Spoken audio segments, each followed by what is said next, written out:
Myself and any other GTA based Toronto fan stayed up way too late to watch them lose like that.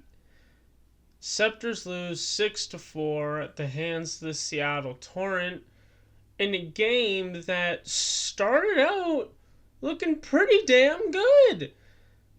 A minute and a half in, Blair Turnbull's storming down the wing on a 2-on-1, looks off Maggie Connors and rips one by Schroeder for an early 1-0 lead. Beautiful. It's looking good. Minute and a half later, Watts throws one out front to Jesse Comfer, who taps it in past Schroeder. 2-0, and we're 3 minutes into the first. It's looking fantastic. Especially since this team lost to the Torrent in the takeover game in Hamilton the last time they played. Like, they're looking for a bit of retribution here. They have a bit of revenge they want to exact. Off to a great start for it.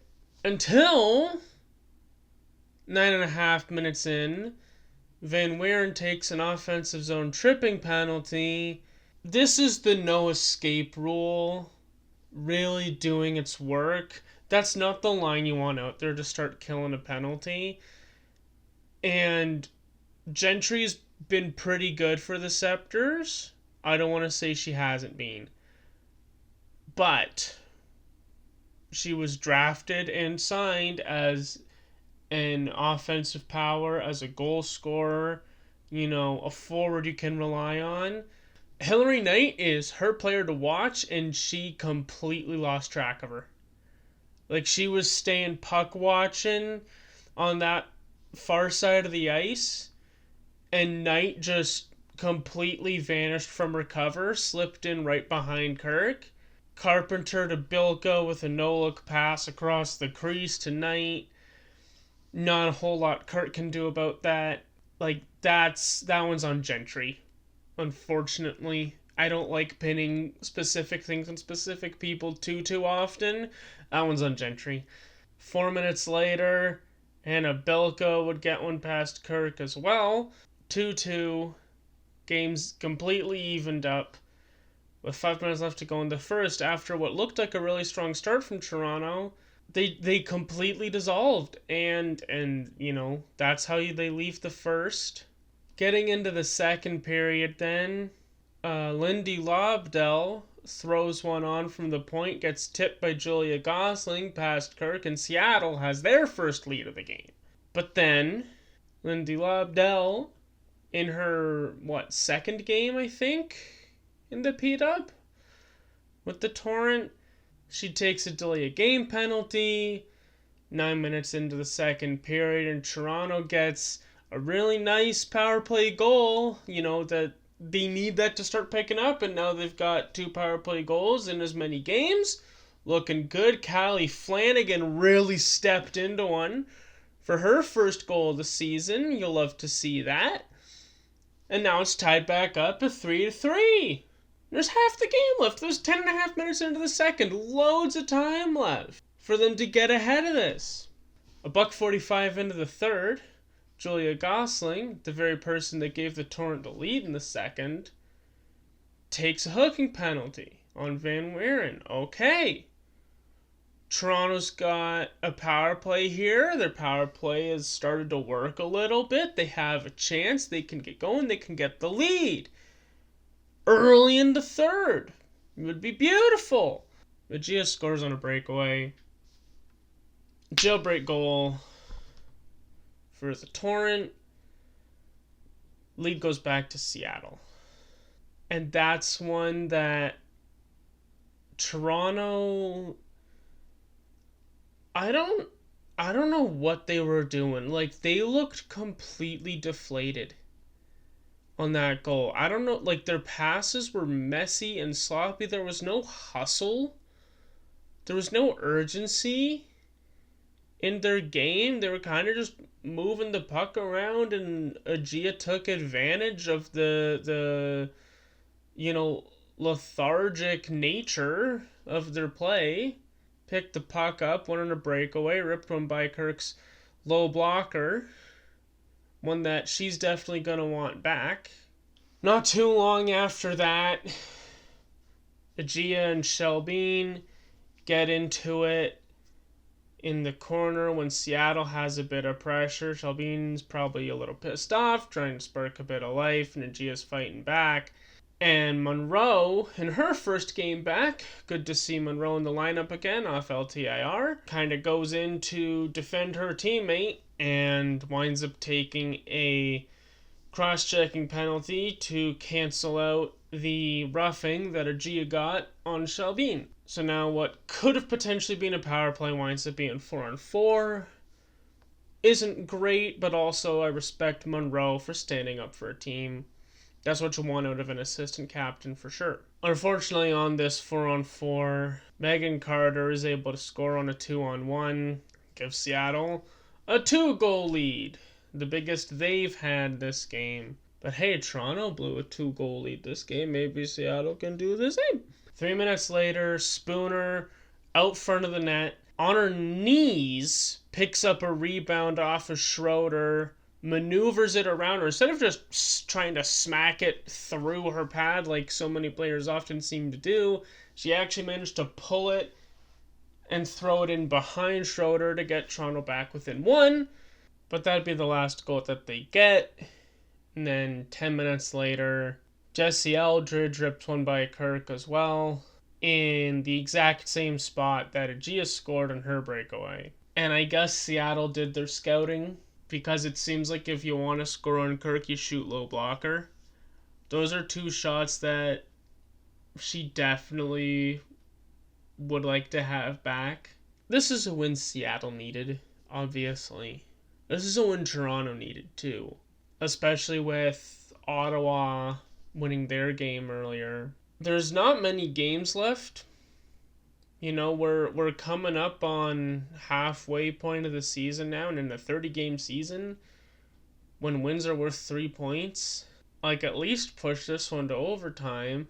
This is the most goals you've scored on a goalie this year, but they let 6 get by him. There's one that Bilka had in the second period, like 30 seconds into the second period, that got rung off the post. She was parked out front with nobody covering her. Toronto's offensive zone sincerely did look way better this game than we've seen it all season.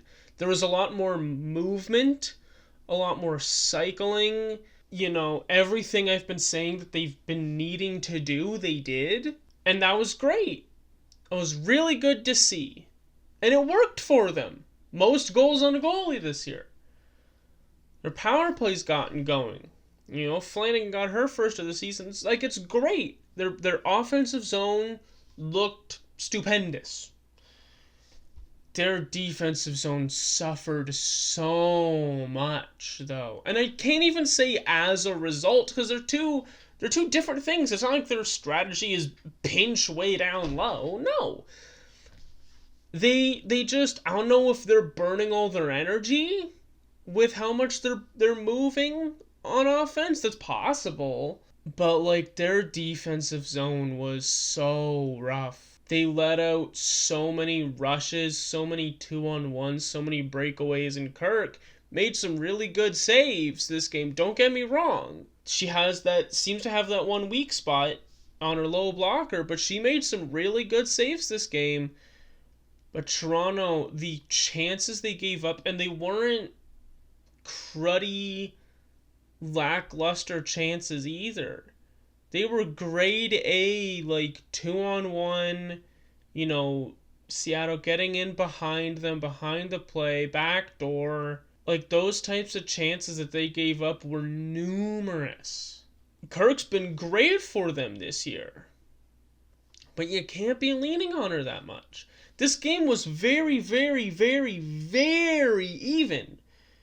In terms of shots, in terms of zone time, in terms of, like, the pressure.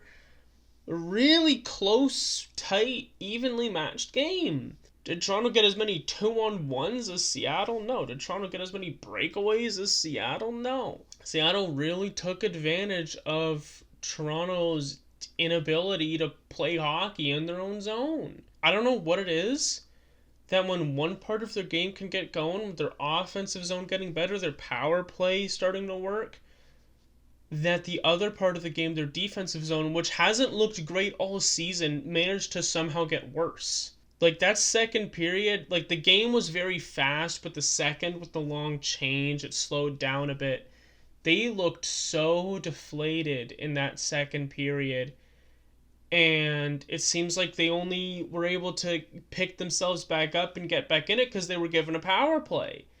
They drew a penalty, and Flanagan managed to step into one, and that's awesome.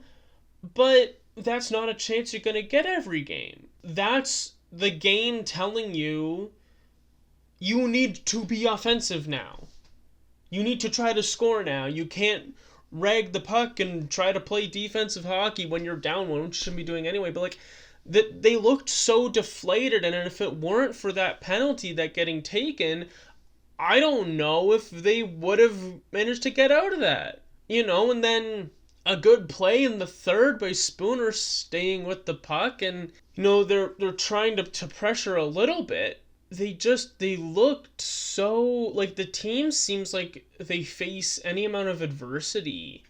Anytime they get scored on, anytime they get down in a game, they just sink into themselves. And you can't be a professional sporting franchise and have that attitude. It doesn't work like that. They need to play a full 200-foot game, and they need to play a full 60 minutes, which shouldn't be a tremendous amount to ask from a pro hockey team. Shouldn't be a tremendous amount to ask from a team that's finished first and second in the standings the past 2 years, respectively. They can't cave in on themselves the moment they get faced with adversity. But they seem to be doing it. It's noticeable pattern. Some games it's worse than others. And you also can't get lazy when you get up. You can't be ahead by 1, 2, 3 goals and decide, all right, we're covered, we're good. No more work needs to be done here. You can't. The last time Seattle scored in the first period was 3 games ago. Against you in Hamilton. Seattle hasn't won a game in regulation since December 23rd. That's almost a month ago. How do you let your foot off the gas this early? How do you let a team like this get back in it? At the very least, get your pity point. How do you score the most goals you've scored in a goalie this season, and you still let them hang a 6 spot on you? At this point, I don't know if it's between the ears. I don't know if it's a culture thing. I find that hard to believe. But it's bizarre. It's really, really bizarre the way the team behaves. They have Vancouver in 2 days, which will officially be their 15th game in the season, halfway point of the season. You just beat Vancouver like a couple days ago. And you need the points in the standings. You cannot drop that game. You couldn't drop this one, but you managed to. Like, it is getting late early for the Sceptres, and they've figured out half their game. 200 feet, 60 minutes. That's all they need. That's all for this one. Thank you for watching. Like if you enjoyed it. Subscribe if you want more.